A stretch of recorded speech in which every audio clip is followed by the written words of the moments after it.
Okay, so while the paint is drying on there, I've been online and I've searched Google Images again for Laura Ashley wallpaper because I really like her designs, and I've just downsized some of the images and I've printed off 4 of each. You'll need 3 for each room, obviously for each side wall and the back wall, but I've just done 4 just in case, and these are a lot bigger than I need as well, so I'll be cutting those down. Some more there for the downstairs, and then I've also found a wooden floor image, and I've printed that off as well. And I've done again a few more than I'll need. And then for the inside of the doors, rather than sort of doing different pieces of wallpaper for each room, I'm just going to use the piece that I've chosen for the hallway and landing, and just use that on the whole of the door, the inside of the door. Or you could paint the inside of the door. I like to use the paper because it covers up the tape, and is a bit of extra support for the door as well. So while I was painting, I just noticed that I had a little crack just above that window, and I don't really want to pull it apart again. I put a little tiny bit of glue in there. So if that happens, just glue it together as quickly as you can, but then we will be covering this with paper on both sides, so again that will support any little cracks. But it is awful when it happens because you immediately sort of think, oh no, I'm going to have to replace it, so it can be salvaged, but just be really careful as you're painting. I just sort of pushed it open a little bit too far and it cracked along that top bit, so do be careful. So once that paint has dried, I'm going to start the decorating, and I'll just cut all of these pieces to size and then use tweezers to stick them into place. Okay, so I'm going to start with the entrance hall and landing, and I've cut pieces here just for the back wall. Now when you're doing the side walls, you can apply glue to the actual wall, which I think is a little bit easier, but do it however it's easier for you. But just with the back wall, you'll need to apply it to the paper, a little bit on the front there, and then just use your tweezers to position that inside. It's a little bit tricky because you're working in such a tiny area. Get your finger in there if you can, just to press it against the wall. If you can't get your finger in there, you could use the end of a pencil. I'm going to do the same thing now at the back of the entrance hall, and I'm just using my Gorilla wood glue for this. You're going to need a small amount. You can use a paper glue if you prefer. Pop that one in there as well. Give it a press down. Just use the pencil there as well, just to make sure it's touching the wall in all areas. I'm not sure if you can even see that on camera. That's just those 2 back walls done. And then for the side walls, the height measurement should just be the same as the divides, but just remeasure just to make sure. Slight misplacement can sort of throw that out, so always measure. And then cut your slightly larger pieces of paper to size.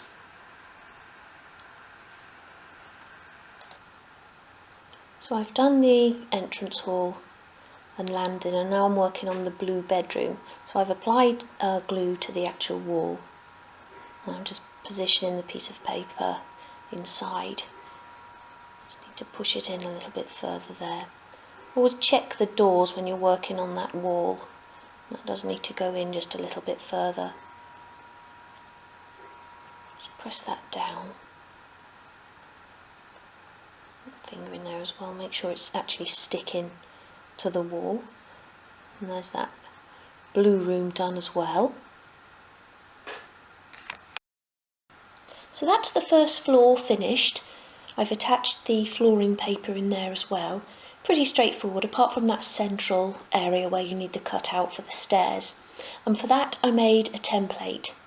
So just cut a piece of paper to size, a piece of scrap paper, and then you want to draw lines on that 3mm and 13mm from the back edge, and that's 1/8 of an inch and 33/64 of an inch.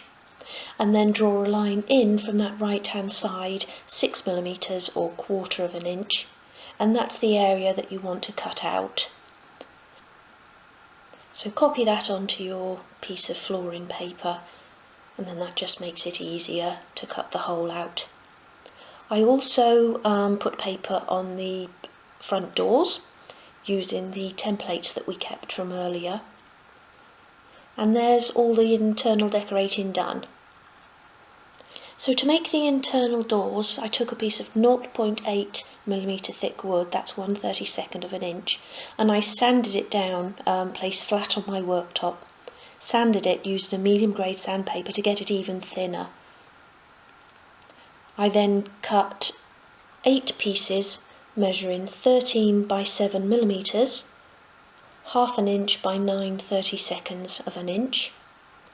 Use a scribe to make a door pattern on them, so I've gone around the outside to make the door surround, and then I've just drawn some panels in there.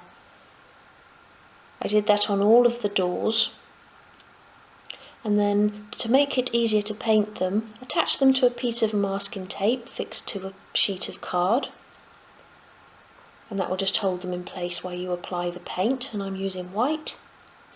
And then before they've had a chance to dry, just turn up the edges of the masking tape so that they don't stick to the card, otherwise you'll have a job getting them off. Once the paint has dried, give them a little sand, a light sand, and then use tweezers to help you attach those inside. And you just want to place them about 3mm or 1/8 of an inch back from the front of the house, and put a door on either side of those divides. And then to make the stairs, again I'm using 0.8mm thick wood, 1/32 of an inch, and you want to cut them 20 by 9mm, that's 3/4 of an inch by 3/8 of an inch, and so that the grain is running in the direction of the shortest edge. And that's just so we can score our stairs across. So again, just using your scribe and a steel rule, and just score some lines across, no need to measure, just do it by eye. And then bevel one short edge, so just hold it on your sandpaper and sweep it towards you. Again, I've used the masking tape trick to attach that so that I can easily apply the wood dye, and I've used a light teak colour, which is the closest match I could find to the floor paper. And then holding the stairs with a pair of tweezers, apply glue to the long left-hand edge and along that beveled edge at the top, and then use the tweezers to put them into position. So the beveled edge will glue along the edge of the opening, that back part of the opening, and the bottom of the stairs will be just behind that door, and if you line them up behind that sort of lip of that door, that will help hold them into place as well. We're now going to move on to the outside. So take your brick paper and lay the doll's house down so that the right hand side is at the edge of the paper and the bottom is aligned as well, and then you can draw around the point of the roof, lay it down and then turn it and draw a line at the other side and copy around each edge. Then you can draw a line between those 2 points. Sorry about the blurry photograph there. Cut that out and then glue it around the outside edge of the doll's house. Crease along the corners to keep it nice and neat. Again, you can use the templates that we saved from earlier to cut the paper for the outside of the doors. Glue those into place. To make the external window frames, cut some strips of 0.8mm thick wood, it's 1/32 of an inch, and make them 1mm, again 1/32 of an inch thick, and then you can actually lay them into place and cut them to size. So do one across the top and bottom, and then the side ones should reach up to the top and bottom of those pieces. Then you can glue them together into a square, cut another piece to go down the middle, another piece to go on the left hand side, and finally a piece for the right hand side to make a full paned window frame. I want to make 5 of those, glue them all together, and then again you can attach them to your masking tape ready for painting. For the doors, so the main door and the inside part of it, cut 2 pieces of wood measuring 12 by 8 millimeters. That's 15/32 of an inch by 5/16 of an inch. Again use your scribe to score some panels onto there, and again using that 1 millimeter thick 0.8 sheet wood you can begin to cut a surround. So do a little piece to go along the top and then a piece to go along each side, and I've also attached those to my piece of masking tape. And now for the coining or the cornerstones, cut 4 pieces of wood measuring 33 millimeters by 2 millimeters, and that's 1 19/64 of an inch by 5/64 of an inch. And then just using the very tip of your craft knife, just cut out some little sections along there. You just want to go about 1 millimeter in and make each one, I don't know, about 3 millimeters. I just did mine by eye, I didn't measure.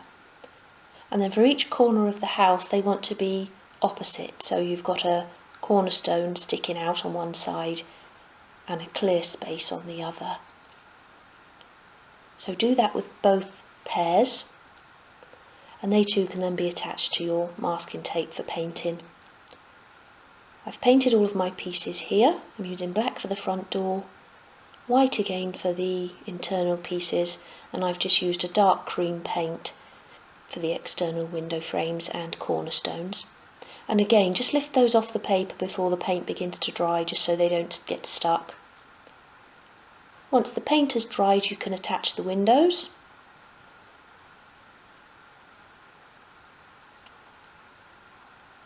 And then to attach the front door, I'm using a spare piece of 5x5 strip wood, and I'm just lining it up with that central window.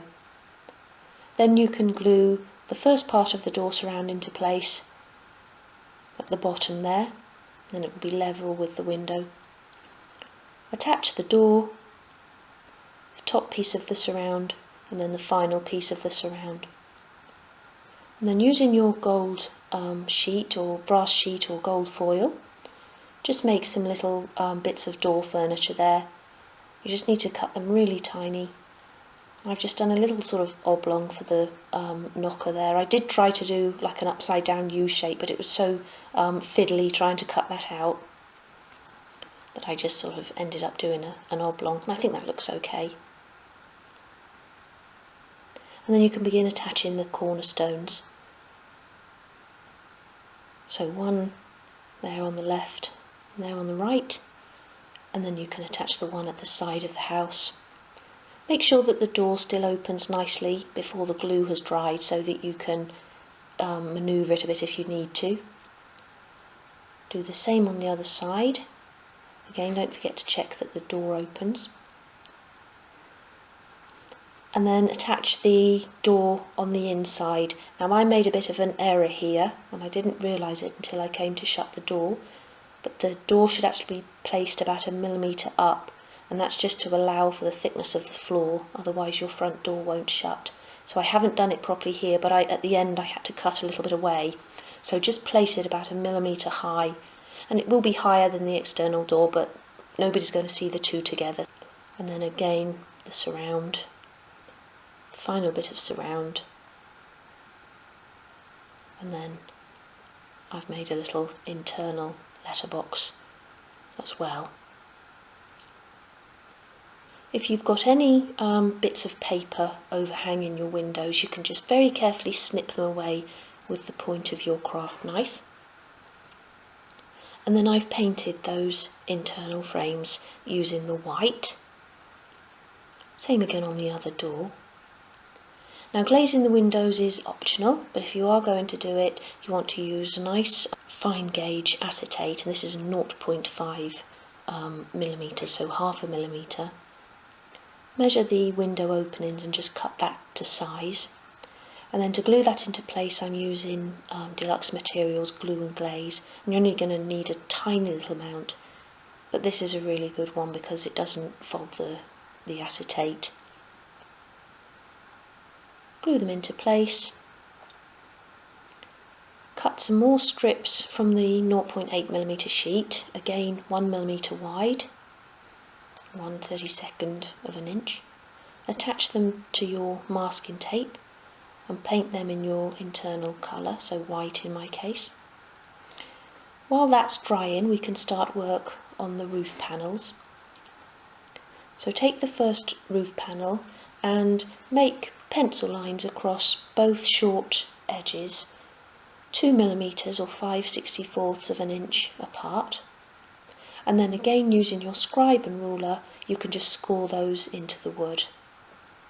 Erase the pencil marks, and then do pencil marks going across the piece, and they should be about 4mm across, and that's 5/32 of an inch. Again, score lines down the piece, and then erase the pencil marks, and do that on both pieces.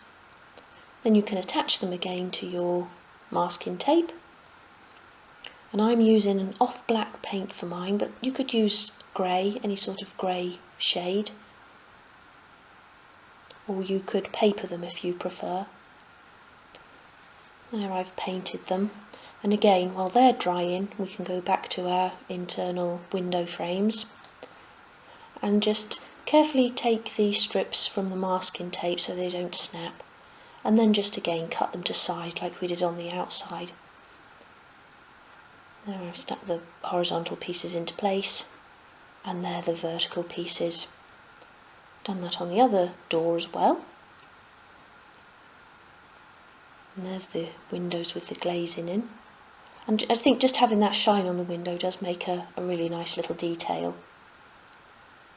And then once the roof panels have dried, just turn them over, stick them down again, and then just paint along the edges of each piece.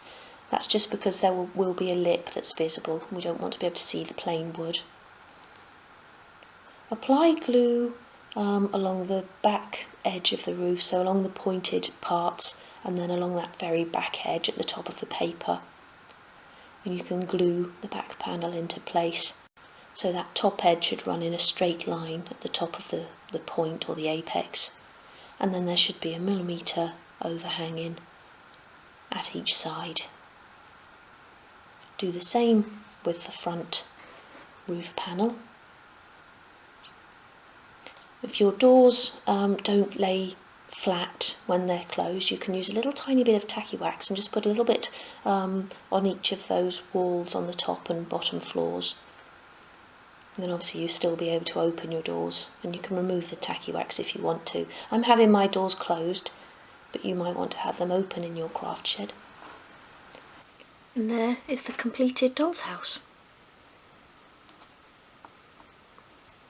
I'm going to bring in the craft shed now and pop that into place. And the doll's house will sit there. So like I said before, I'm going to make this the final piece for the shed for now. I'm going to finish the series off with this doll's house, but I may make some more pieces to go in here in the future. But I promise if I do make anything else, then I'll do little tutorials for them. I did find a little china squirrel, which I'll just show you. Here he is. And I absolutely love him, but he's just a little bit too big. I wanted to sit him on the window ledge, and I think it just looks really sort of out of scale. So I'll keep hunting for a tiny little squirrel. So he'll just have to sit watching me as I work in my real workshop for now.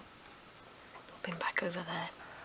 So I'm just going to do one more video to complete the series, and that will be a compilation video showing the craft shed from start to finish, which I think you'll enjoy.